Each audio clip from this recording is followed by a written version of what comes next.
What's going on, guys? It's your boy Gamers Goon here today to talk about WrestleMania 35. WrestleMania 35 was probably one of the most emotional nights I've had in a very long time. Very long time. The main event, we'll talk about that. That might or might not have brought tears to my eyes. Same thing with Kofi. I was very excited for Seth. I did not cry during Seth's match. We're going to talk about all the emotional matches and much more here on the show today. We're going to go through the whole card, my reactions to everything that happened, what I think should have happened, and what not. We're actually going to start off on the pre-show. The pre-show it was okay. The pre-show gave me, okay, Mania's going to be decent. Okay, but Mania turned out really good, and Mania really shocked me this year. Mania probably was one of the best Manias I've seen. Obviously, I watched 26 growing up, 25. I went back and watched all the other ones, but I wasn't in that time era, so I don't really know what it felt like during those storylines. But this Mania very well could have been the best Mania of all time if the storylines were for some of them, if like Samoa Joe Ray's storyline, if that was built up a little more, and if the main event scene wasn't too convoluted there. But we're gonna hold all that aside, and we're actually gonna go match by match here. The Cruiserweight Championship match was the one to start the show off on the pre-show. I really did enjoy this match. I thought Buddy Murphy was gonna win. It was a very good match. I think Buddy Murphy should have been the victor in this case. Tony Nese, he's pretty good. He has a good build, but I don't see him as being better than Buddy Murphy. And unless Buddy Murphy is getting called up to SmackDown Live, I don't really think it was necessary to have Buddy Murphy lose at WrestleMania. I really did enjoy Buddy Murphy's title run. That's all I can really say about that match. It was a very good match. I enjoyed it for what it was. Very good to start off the pre-show. Next, we had the Women's Battle Royal, and oh my lord, this is what this really got me mad during the show. So, at the end, I believe we had Sarah Logan, who else? There was somebody else. Maybe Tamina? No, it wasn't. They had a match later on. It was somebody. Sarah Logan. Liv Morgan? No. It was one from the Riot Squad, one from the other one.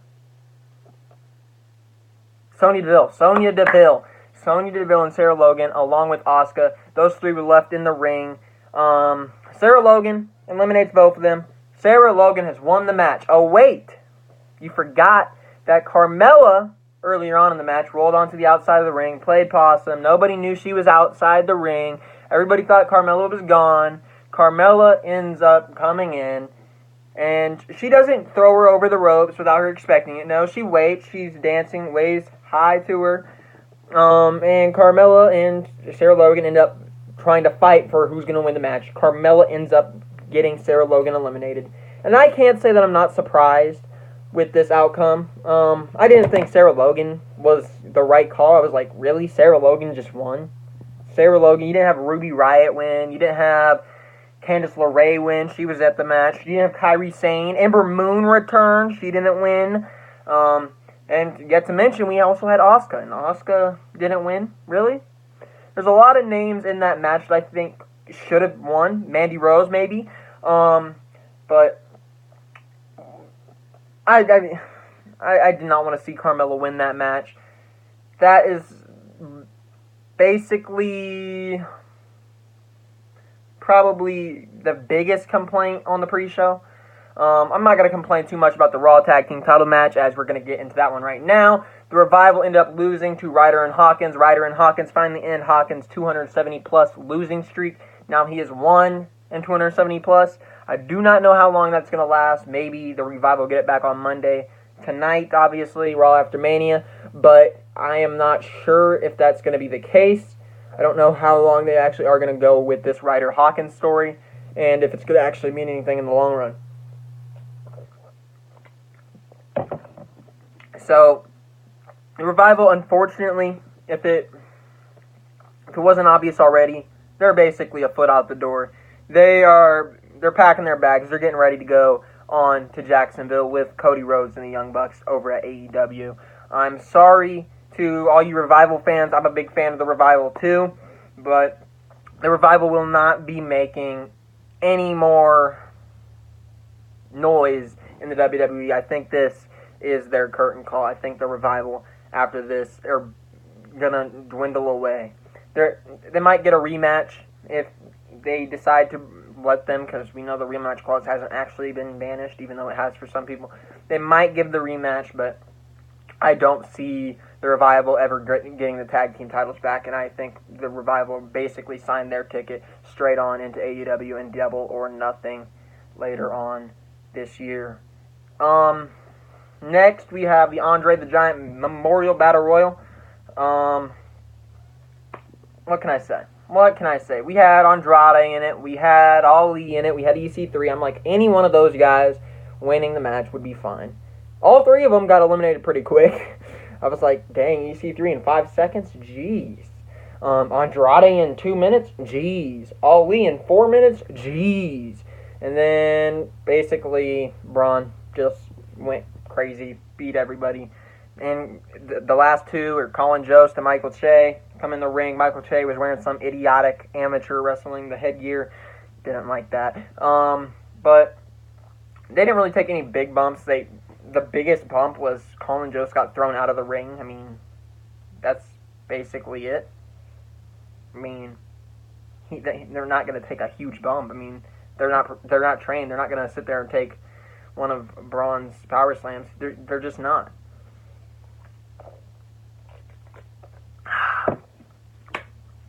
All right, so that concludes the pre-show, and we're 7 minutes in. 7 minutes into an emotional evening. This already had me ready. That was 2 hours of wrestling, and I was like, all right, let's get this show on the road. Let's go. Wrestlemania. Let's see it. I imagined, hey, The Miz is going to start the show off with Shane. We're going to have that Falls Count Anywhere match. That was not the case. We actually do start the show off with Alexa Bliss coming out and basically hyping up WrestleMania. We are here in the MetLife Stadium for WrestleMania. And I can make a WrestleMania moment happen at the snap of my fingers. You don't believe me? Out comes Hulk Hogan. Hulk Hogan cuts his promo, messes around, calls it, I don't even remember what he called it, honestly. It's a joke because he doesn't know stadium names since he called the Superdome the Silverdome. But anyways, Hulk Hogan made his WrestleMania return to have a moment with Bliss. After that, out comes Paul Heyman. I'm like, whoa, what is Heyman doing out here in the very first match of WrestleMania? And I'm like, okay, let's see what Heyman has to say. I figured he was going to come out and he was going to say something about Brock being going to win later tonight or something. No. Paul Heyman walks on out to the ring. He introduces himself, and he says, if Brock is not on last, we are not staying to wait around. And I was like, is he just going to hold the show hostage and make the women not main event? No. Actually, he did not. I was like, okay. They started the show with Brock Lesnar. Brock Lesnar came out, he introduced them, and my client, reigning, defending, undisputed, Universal Champion, Brock Lesnar. Lesnar comes out, and I'm like, okay. We're actually doing this right now. We're getting it over with. We are gonna know right now at 4, or actually it was probably at 6 p.m. We are gonna know if tomorrow night I'm going to be watching a Universal Champion on Monday Night Raw. And surprisingly, Seth Rollins comes out to a very nice entrance. It comes out the Beast Slayer. Has the stab. I was like, okay, Seth. Seth comes out, gold gear, great. This match didn't even get started, and Brock was going in. He had Suplex City on his mind. Rollins going to enter the ring. Out comes Brock. Brock takes him on the outside. Suplex, table area. Suplex. Finally rolls him into the ring. Brings him in. Suplex. Goes up for the F5. No F5. Rollins is out of the F5 now. Gets Brock to his knees and does the curb stomp. You think that's enough? No. Rollins could barely stand. He couldn't pin. Lesnar's scrambling to get up. Curb stomp again. Rollins still doesn't have it. He still is not fully there. He's just running off momentum at this point. One more curb stomp. Hits him. Rollins collapses onto Lesnar. I'm like, no way. Lesnar's kicking out. This was way too short for a Lesnar match. Maybe 4 minutes max. I mean, they were outside the ring more than they were inside of it. And wow. They really wanted to make a statement with that match. Rollins ended up beating Lesnar very quick, very to the point with 3 curb stomps. They made Seth Rollins look like a dominant champion. Seth Rollins ends up walking up the ramp, waving that title around and around, and Seth Rollins is going to be our champion heading into Monday Night Raw. Now, this is an idea I did propose on Twitter earlier today, Monday, obviously, and I was like, what if Seth Rollins brings it back, the Open Challenge? I mean, he did it with the Intercontinental Championship, but what if he does it with the Universal Championship? So we finally get another match on Raw where the Universal Championship means something. And I had a great idea. I was like, what if we bring Sami Zayn back? Sami Zayn and Rollins to face each other in the main event of Raw tonight? That, to me, sounds like a gold mine. That's something I would love to see happen. I don't know if it will happen, but I have a film that I said it should. Anyways, Rollins looked very good in this match, and this started to make me worry. This right here at the beginning of the show, I was like, wait a minute. Rollins won the first match of the night, is our new Universal Champion, and we have Kofi and Becky to go. And I'm like, somebody's not winning.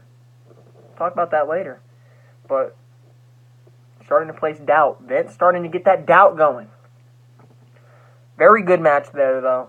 Rollins over Orton, Universal Champion. Congratulations, Seth Rollins. Next, we have AJ Styles versus Randy Orton. Now, this match was actually really good.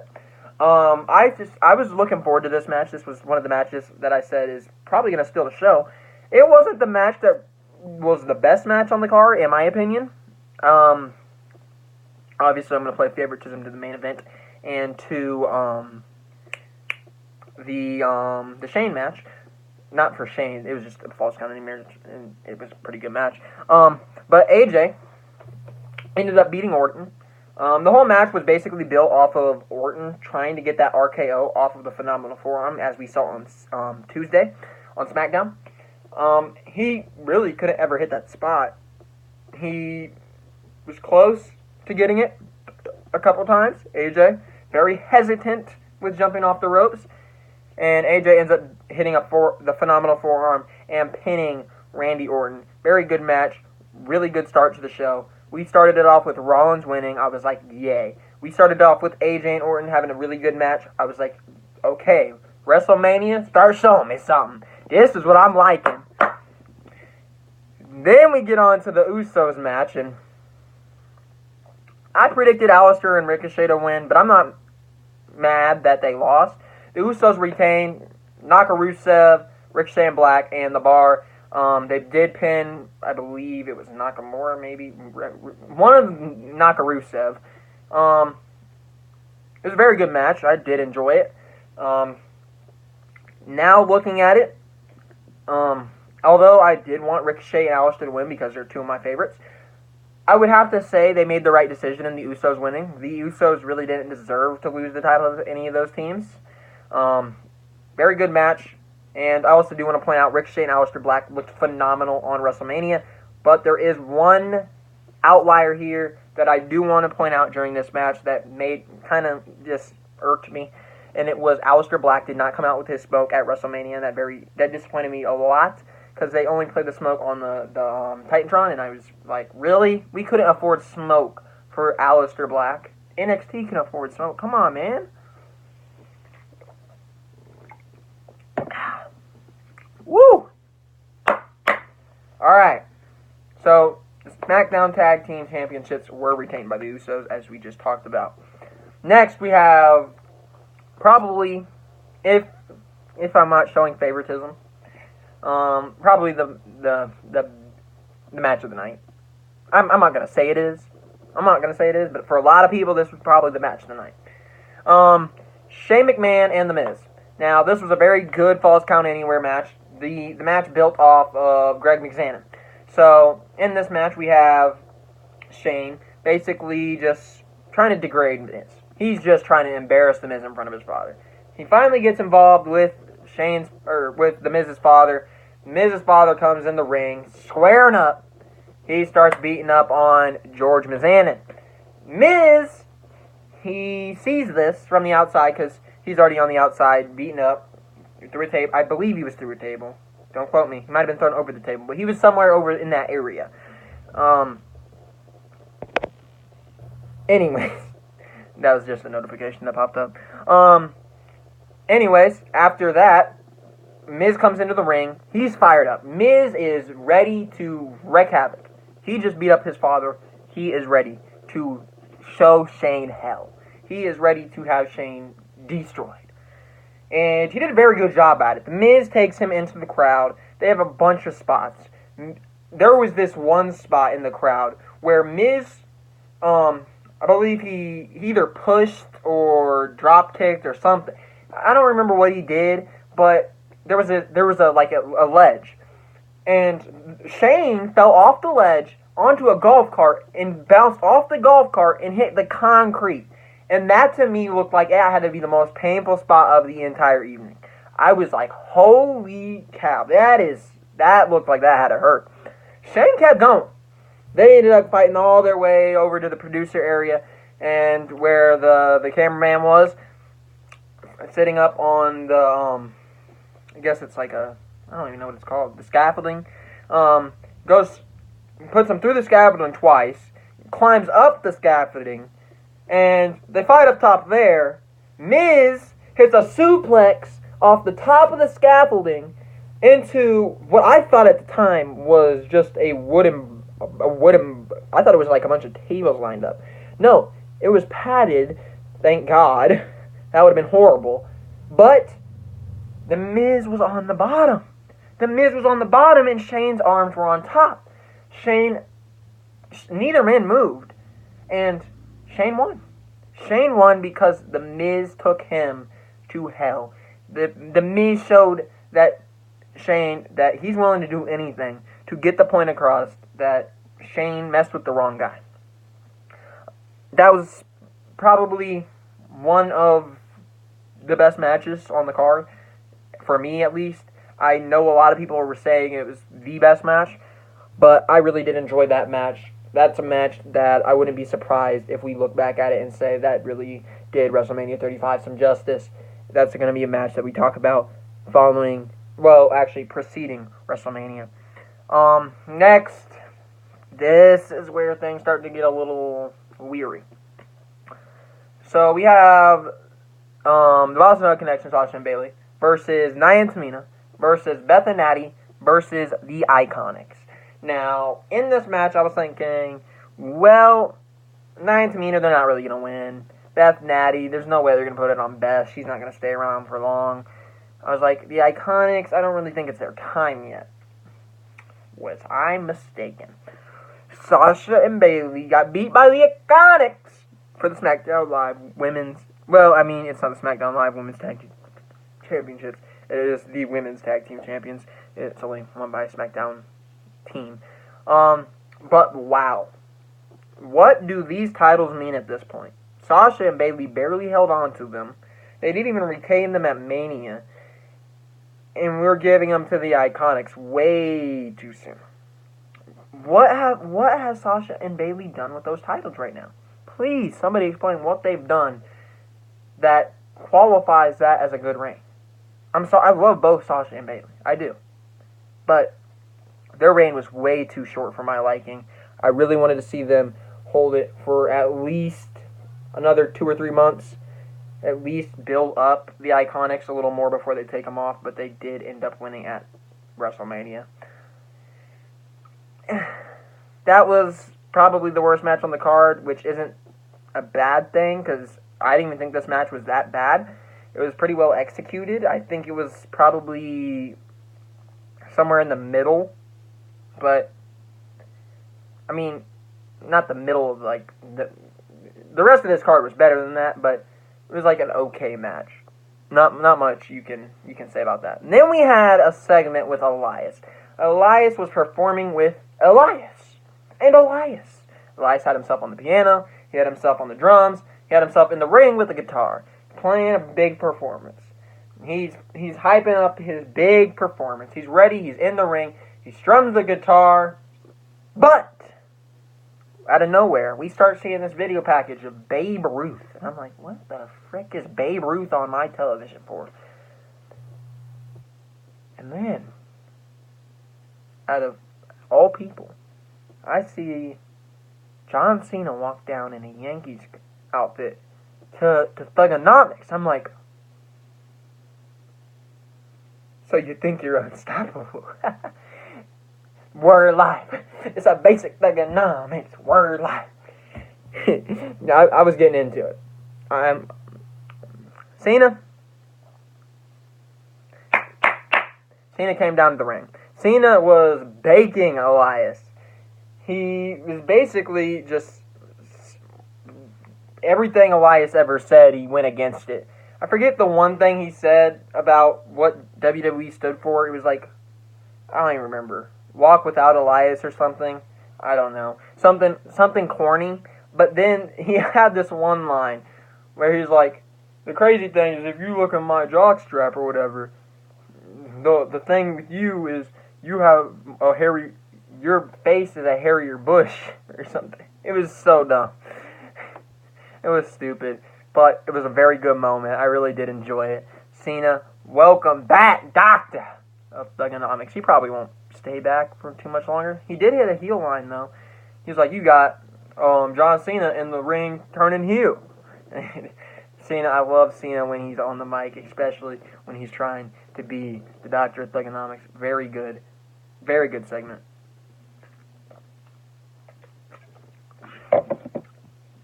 Alright. And this was part 2. Now, I might or might not have had some tears in the eye when this match came out. So we have Daniel Bryan and Kofi Kingston. I'm like, okay, let's get into this. Let's see it. Kofi Mania, here we come. This match was really good. We had a bunch of SOS. Attempts SOSs, at least. He hit one. He attempted a Trouble in Paradise, didn't hit it. When he did hit it, he ended up... We'll hold on to that. The Lavelle Lock was on Kofi a lot. Kofi somehow managed to survive. The running knee, Kofi kicked out of, and I was like, oh my lord. He hit the running knee, and I was like, it's over. Because it was like 15 minutes in the match. He hit the running knee, I'm like, it is over. Sorry. I'm like, there it is. 1, 2. Kofi kicked out. I'm like, oh wow. During this match, we had Rowan and the rest of the New Day on the outside, mingling it up. And at the end, we had a Trouble in Paradise from Kofi Kingston. He also pulled out a boom drop in this match, and Kofi Kingston won. Kofi Kingston won, and this is the moment they got. Kofi Kingston, after the match, Big E and Xavier in there hugging him. They go out, they take off Daniel's title, they unveil a new title. Says Kofi on it, it's going back to the old title. Then Kofi's kids come in. Kofi's kids are holding it up. Big E has a present for him. It's new championship merch. It's a very good moment. A very good moment. Kofi Kingston is your guys' and my first African American Grand Slam champion. So, do with that what you will. Remember watching Kofi growing up, winning the Intercontinental Championship around like 2010-ish, when he still had his Jamaican persona. But I grew up watching Kofi. He's always been one of the guys I've looked at as they're underusing him, and Kofi Kingston finally got what he deserves at WrestleMania. Kofi Kingston, enjoy it, man. I assume that you're probably only going to be the champion for a little while, but it's you deserve this. Live it up while you can, man. Kofi Kingston, you're one of the best to do it. Very good feel-good moment. Really, really made me question the main event a lot. I was like, there's no way now. Becky's losing. But Kofi, we all wanted it for you. You got it, man. Next we had the United States title match, and I actually could not book this better. This match, how are you going to follow up Kofi's match? Kofi had a good match. He had the match that basically everybody was going to talk about. He finally overcame all the odds. He's finally the guy. How are you gonna follow that up? You're not gonna put a Reigns and Drew. No. You're gonna put a squash match. Joe versus Ray. I liked it. Joe gets in there. He squashes Ray pretty quickly. It made Joe look like a complete phenom. Joe looked amazing in that match. Just completely obliterated Rey Mysterio. Hit the coquina clutch. Ray passed out. Good. We can go. It was a great length for what it was. Joe, I mean, people are saying, why even put it on the card? I didn't mind it. Got what it needed to do. You don't really want to put a match that Vince is going to want to be productive well right after the Kofi match. So that was perfectly fine in that spot. Samoa Joe retains the title. Very, very. I liked it. I don't know how many of you enjoyed Samoa Joe, if you guys expected a classic or whatever, but Samoa Joe got the job done for me. Next we have Reigns versus Drew. Drew had the upper hand most of this match. Drew McIntyre was basically degrading Roman Reigns at every chance he could get. And there was one point in this match where completely the tides turned. Drew McIntyre gets a slap onto Roman. Roman, like, he forgot who he was all of a sudden. He's like, hold up, I'm Roman Reigns. He turns into Superman. This man comes out, Superman punch, spear, drive-by. We're back on the Roman agenda, man. We're back on it. At least it wasn't a main event. Reigns beat Drew. Wanted Drew to win. I actually thought this match was okay. The time it ran was perfect. Obviously, I wanted Drew to win. The result I kind of figured was going to happen, so that was okay, I guess. It was a good match. I mean, it's nothing. It wasn't bad. So Roman Reigns is probably going to go on and do much bigger and better things than what Drew McIntyre is going to, if I'm going to assume. But Roman Reigns ended up winning at WrestleMania against Drew. So now we have the retirement match. No, not Kurt's retirement. Chill out. We had Triple H putting his career on the line against Batista.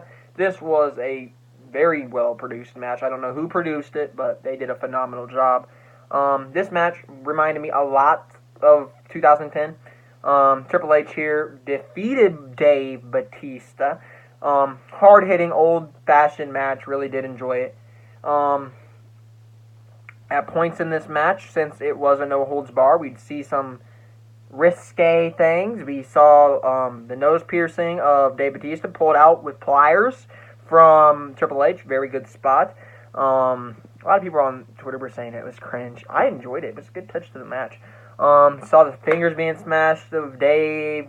We had the sledgehammer. We've seen a couple tables involved. Got the job done. Triple H beats Dave, and Dave and we didn't know this at the time, but he retired. If you didn't check Twitter, on the WWE Twitter, he said he announced his official professional entertainment retirement. But Triple H was not the one to retire. I was actually shocked. I figured if they're going to put his career on the line, he was actually going to lose. But I'm glad Triple H didn't retire. I did predict that Triple H was going to be the one to lose, and I'm not even going to say that they made the wrong decision, because I didn't want to see Triple H lose. I didn't want to see Triple H retire, because I like Triple H, but I thought he was just going to lose. I'm sorry. I did enjoy it, though. I enjoyed it for what it was. Very, very, very good match there. I did enjoy it. Next we had, what did you expect? What did we really honestly expect with Kurt Angle and Baron Corbin? This match should have happened way on it earlier in the show. This match should probably happen. Instead of having the Usos right after AJ, we should probably done this after AJ. Third match on the show. It did nothing for nobody. Nobody was anticipating this match. Corbin beat Kurt Angle.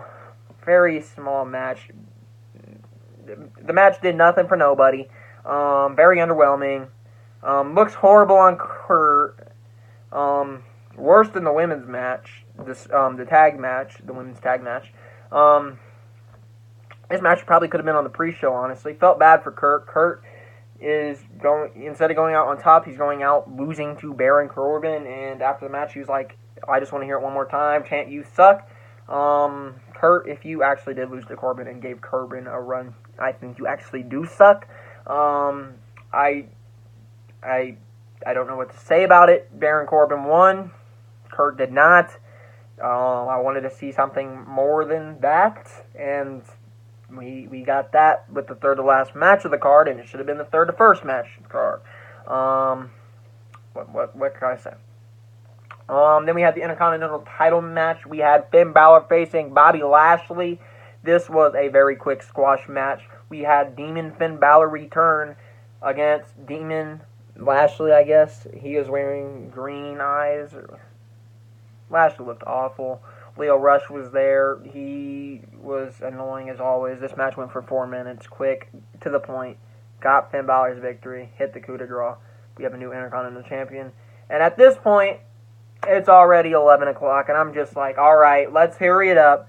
They spend another 5 minutes in the ring with Finn Balor. I was just like, alright, we got the shot of him holding the title on his waist. I have the shot of him in his demon gear.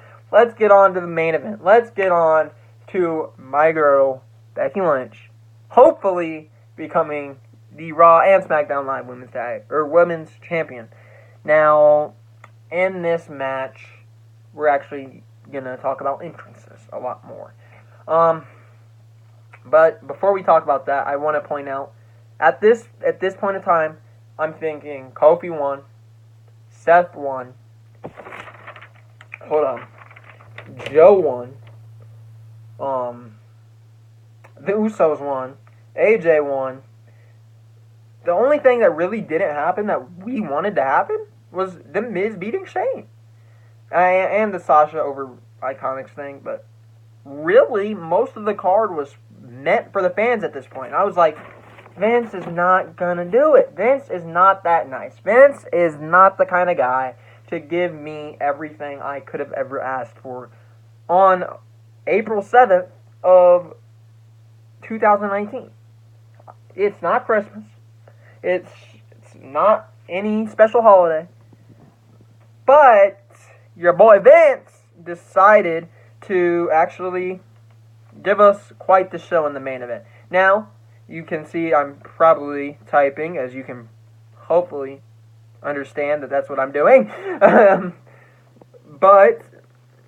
And this, I'm only pulling this up because this is a phenomenal example here.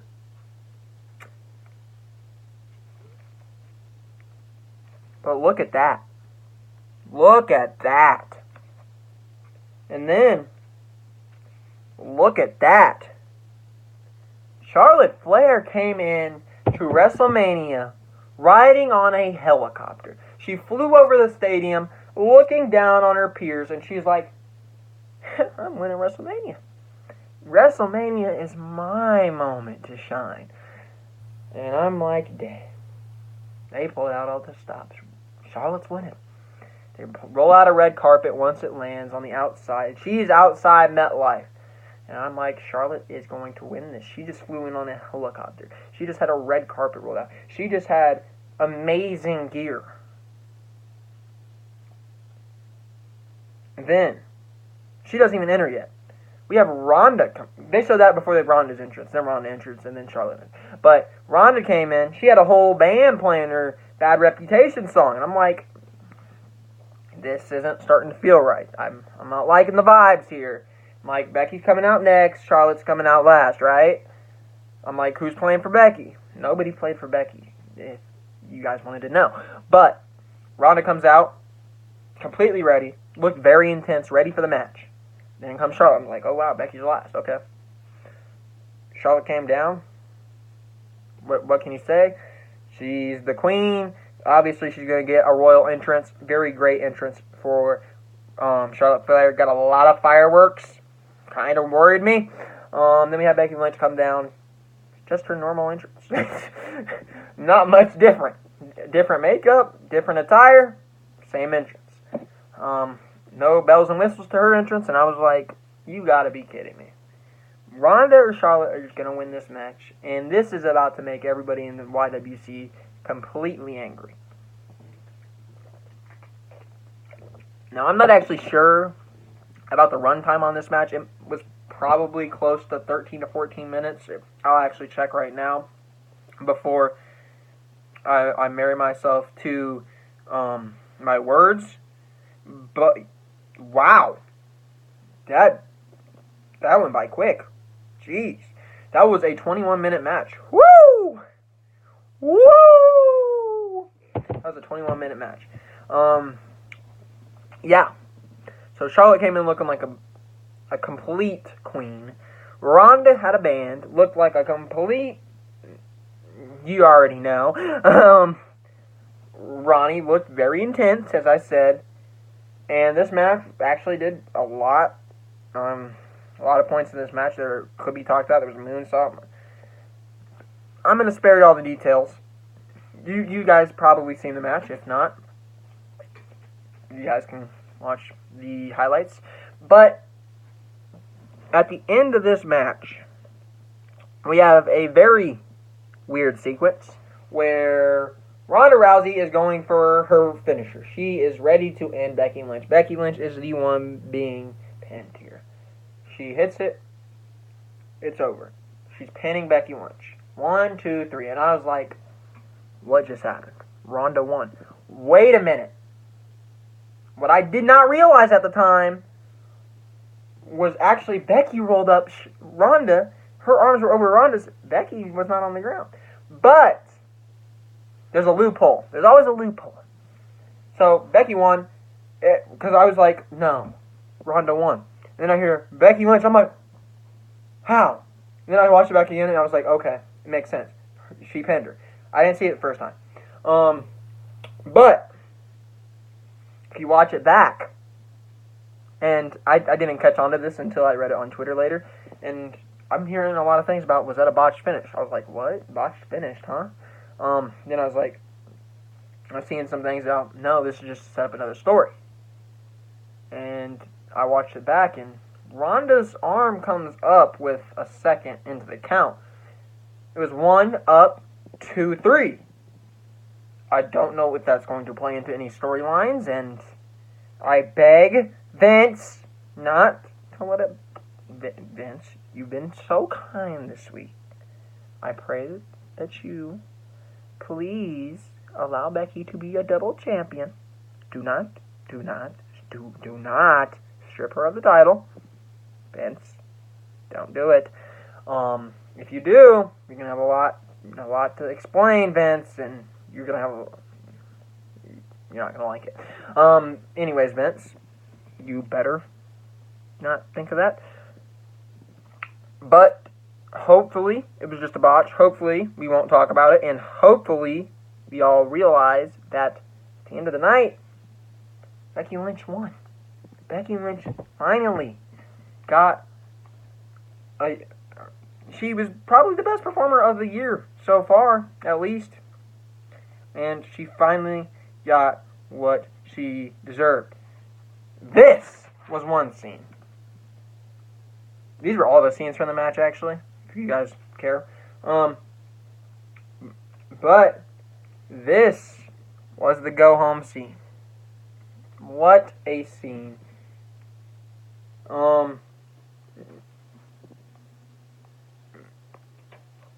None of those are my actual background for my phone. Can't see it because it's actually on my phone. But I have a nice background for my phone of her holding up both titles. It's kind of like that. Kind of. But more panoramic and kind of, sort of edited. A little, just a little. But, yeah. So Becky won. Hopefully we don't see anything extra. But the one thing that I want to send you guys home on is I want to tell you guys everything that happened last night. And you might be like, you just went through a whole 40-minute video of what just happened. Yeah, I did. But I meant for Becky Lynch. Becky Lynch made a lot of history last night. Let's go over all of her actions. Becky Lynch finally became a 4-time champion. That's a personal accolade for her.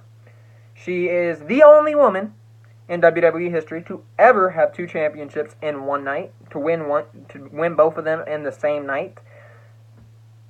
The only main roster female to be a double champion in the history of WWE. This excludes Paige because she was in NXT and it was not a main roster. She is the first European to ever win the main event of WrestleMania. She is the first woman to ever pin and or beat Ronda Rousey inside the WWE. She is the first female WrestleMania main event winner, as I've been stating all day.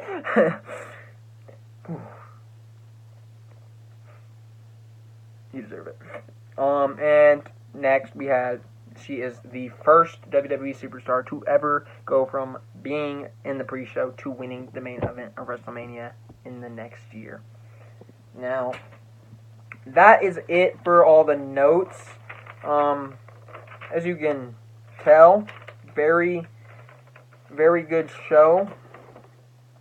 In my opinion, probably one of the best Manias I've witnessed, at least.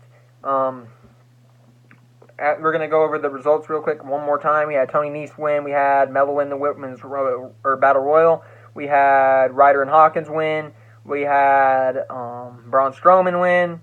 We had Rollins win. We had AJ win. We had the Usos win. We had Shane win. We had the Iconics win. Kofi, Joe, Reigns, Triple H, Baron Corbin, Finn Balor, and Becky Lynch. So, hopefully this incites a new era for the WWE.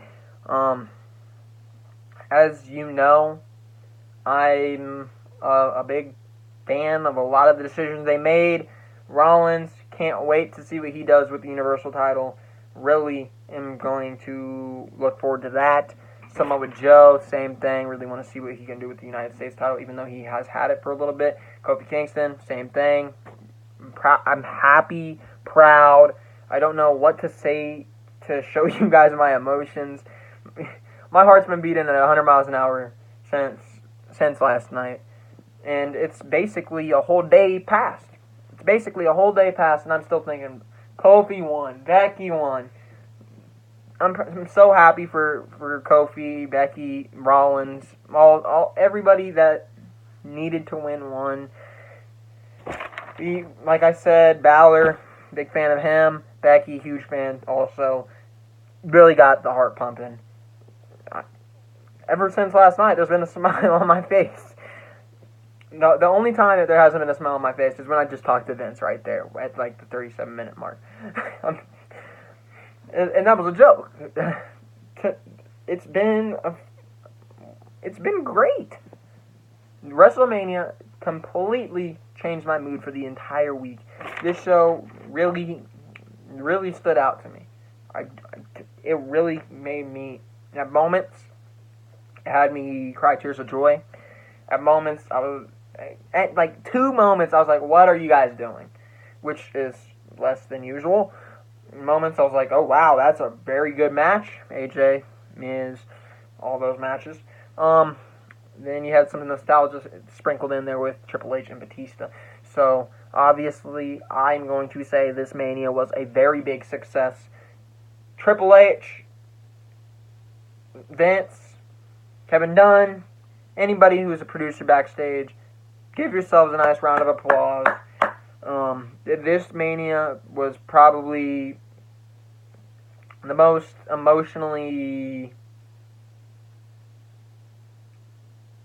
It brought out the most emotion for me.